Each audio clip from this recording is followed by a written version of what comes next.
তো hello everyone, আজ March মাসের 3 তারিখ মন্ডে, আর এখন সময় হয়েছে ওই সকাল 6:30টার মতো। তো আমার আজ যেহেতু বেঙ্গলি এক্সাম আছে, ওই জন্য আমি সকাল সকাল উঠে পড়তে বসেছি। আর বাইরের আবহাওয়াটা খুব সুন্দর লাগছিল আজকে সকালে।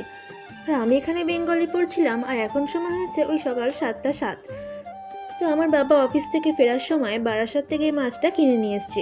তো আমি একটু ভিডিও করে নিলাম। তো তারপর সকালের ব্রেকফাস্টে খেয়ে নিচ্ছিলাম মিল্ক আর নেড়ু দিয়ে মিল্কটা খেয়ে নিচ্ছিলাম।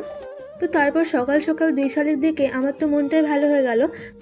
তো আমি শালিক পাখিদের মুড়ি দিয়েছিলাম খেতে। তো তারপর আমার বোন এখানে গোলা রুটি বানিয়েছিল, তো সেটাই খেয়ে নিচ্ছিলাম। আর এখন আমার গোসল কমপ্লিট হয়ে গেছে, এখন সময় হয়েছে 12:30টার মতো। তো আমার মা এখানে কুমড়ো আর বাঁধাকপি দিয়ে একটা নিউ রেসিপি রান্না করছিল, সেটা আপনাদের সঙ্গে একটু শেয়ার করলাম। আর মাছ ভাজা ছিল সঙ্গে। আর এখানে আমি ড্রেসগুলো রেডি করে রাখছি, যেহেতু সময় হয়ে গেছে আমার এক্সামের। তো এখন আমি রেডি হয়ে বেরিয়ে যাব। আর এখানে আমি রেজিস্ট্রেশন আইডি নাম্বারগুলো গুছিয়ে নিলাম।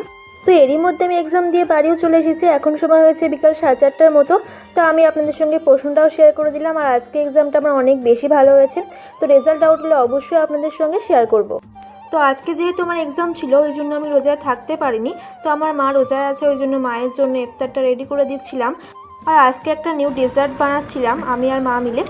তো ফার্স্ট চিড়াগুলো মা ভালো করে ধুয়ে রেখে দিয়েছে। আর এখানে নিয়ে নিচ্ছে মিষ্টি দই। আর আমি এর মধ্যে আঙ্গুর, কলা আর খেজুর দিয়েছি। তো আপনারা আপনাদের পছন্দ মতো ফল দিয়ে দিতে পারেন। আর এখান থেকে ডেজার্টের উপরে একটু সস দিয়ে দিচ্ছি, যাতে দেখতে অনেক সুন্দর লাগে।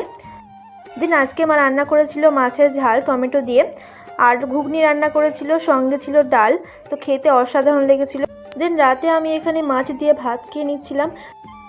তো মাছ দিয়ে ভাত খাচ্ছিলাম, ওহ সেই স্বাদ। আজকের ভিডিওটি